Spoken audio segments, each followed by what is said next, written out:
Greetings all, this is Dickie Adams with PocketNow.com, and today we're going to do a comparison video between the Samsung Galaxy Tab 7.7 from Verizon and a couple of other devices that are on the market today. So sit back, relax, enjoy the show.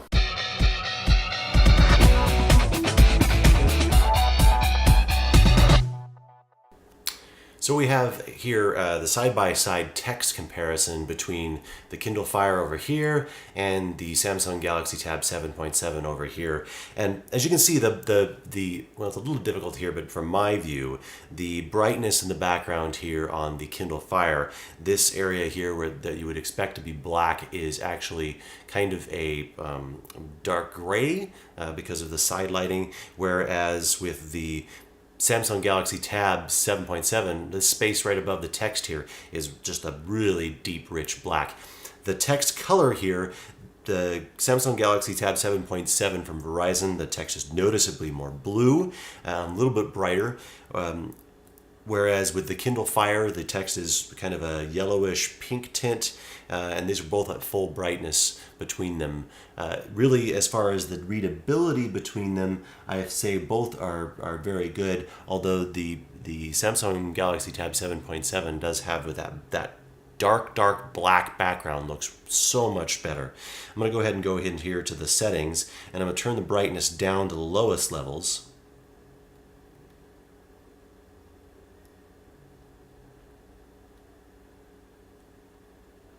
And as you can see here, although again with the camera it's a little difficult to tell, the brightness on the Kindle Fire actually goes to a lower brightness setting than the Samsung Galaxy Tab 7.7 does, which is nice when you're reading in bed. I found that the brightness on the Samsung Galaxy Tab 7.7 is really a lot brighter, a little harsher on the eyes. It doesn't seem to go down as far in the brightness levels versus the Kindle Fire. We still have the deep rich blacks over here, and we still have kind of a dark gray that's over here, and you can see it better in this lighting here.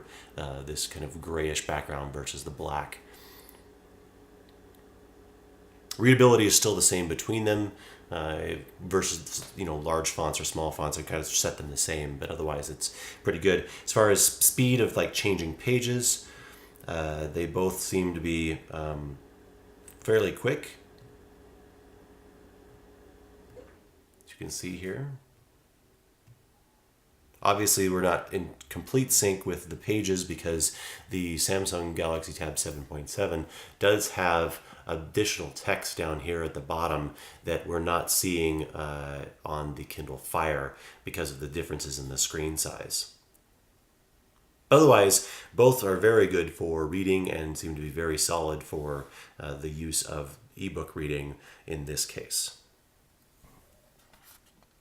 Moving to the side-by-side comparison of the browsers, the Kindle Fire versus the Samsung Galaxy Tab 7.7. These are both at full brightness here, and as you can see in this particular view, the Kindle Fire is actually brighter and versus the Samsung Galaxy Tab 7.7. You can see here we've got the brightness all the way up, and here on the Kindle Fire, all the way up there as well. That said, the readability between the two devices, the Samsung Galaxy Tab 7.7 with the fully zoomed out versus fully zoomed out, the text is actually easier to read here. The text here, and while it's difficult to see in the view, the text here is a little pixelated and difficult to see. And on the Samsung Galaxy Tab 7.7, you can actually read the text if you've got good eyesight, but really the differences are very strong. Now, the Galaxy Tab is loading up all the flash by default, and the Kindle Fire is not by default. So I'm just going to zoom in here. Text versus text. And you can see a little better there the differences between the fonts. The Galaxy Tab's font seems to be a little more bold versus the Kindle Fire, which is a little more light as far as font goes.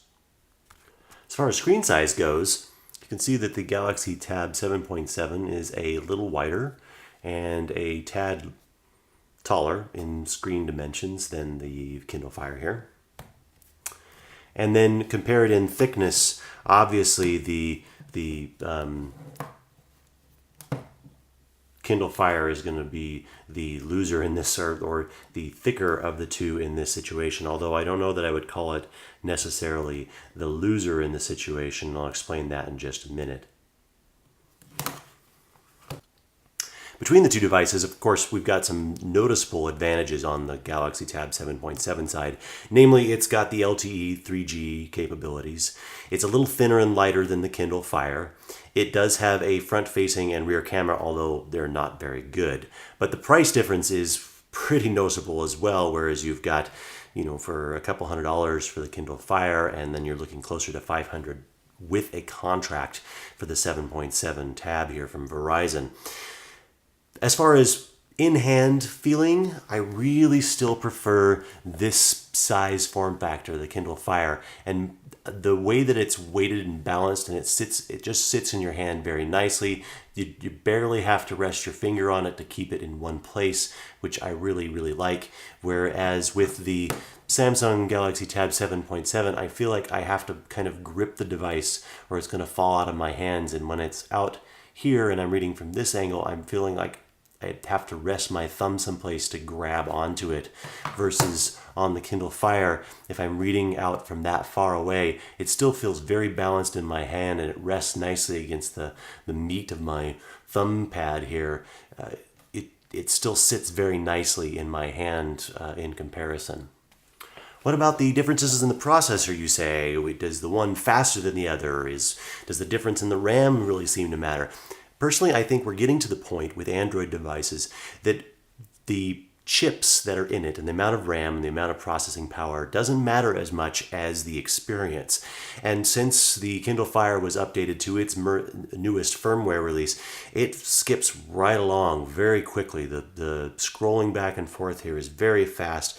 And if we go into the app drawer, it's very snappy. Now, it suffers like a lot of other Android devices insofar that if you get a bunch of apps loaded in the background, and I know that they say that you're not supposed to have to do this, but the reality is closing apps does make the Kindle Fire better. So if you find your Kindle Fire acting sluggish, just go in and kill the apps or reboot the device. Whereas with the Samsung Galaxy Tab 7.7, the experience is just not the same. There's these hiccups that happen. When you rotate the screen, it doesn't go as fast. And when you're scrolling through the apps, it seems to kind of pause and glitch along. And that could be due to Honeycomb again, or it could be due to TouchWiz. But again, this is my point here, is that the experience makes the bigger difference. Even between, say, iOS, the new iPad that just came out, and Android devices, really there's the same thing here. The interface on iOS is just small and lightweight. It doesn't have all the widgets or the capabilities that Android can have. It's probably, as far as processors goes, you can see the battery life is already dying on me too. As far as processors go, you really can't compare them because the experience on iOS is better than Android. And I actually had somebody ask me that today about Android, and they were comparing one Android device to iOS and saying that the Android device was better because of the processor, RAM, etc., etc. And again, it goes right back to experience. Is the experience better, or is it just is the processor really making much of a difference? And I think we're finding that the processor doesn't make much of a difference, especially when we're comparing, going back to the Kindle Fire and the Galaxy Tab 7.7. Let's look at one more device here. Compared to the Galaxy Tab 10.1 from Verizon and the Galaxy Tab 7.7, the size difference is just immense, and really you're talking about a much larger device here. It's really, as far as thickness goes, they're about the same, but really you're talking, this device didn't seem that large until it was up against this particular device as well. And then if we bring in the Samsung Epic Touch here for a third view, you can see the three of them together, the kind of family of devices. But even the Epic Touch here is noticeably different, pales in comparison here to the 10.1.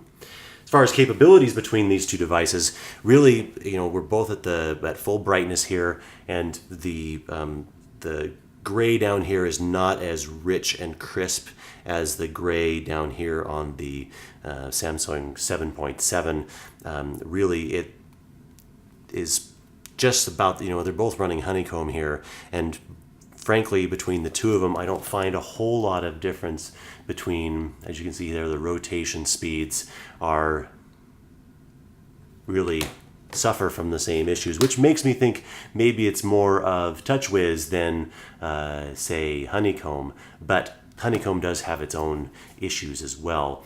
Battery life between them, it's really about the same. I really haven't found that the devices are too terribly different. When you're comparing that to, say, a iOS device, the batteries still don't hold up nearly as well. I still really, really like this 7-inch form factor. I really like this in my hand, the 7.7-inch style. It makes it more like that paperback format, and I really do like that much better.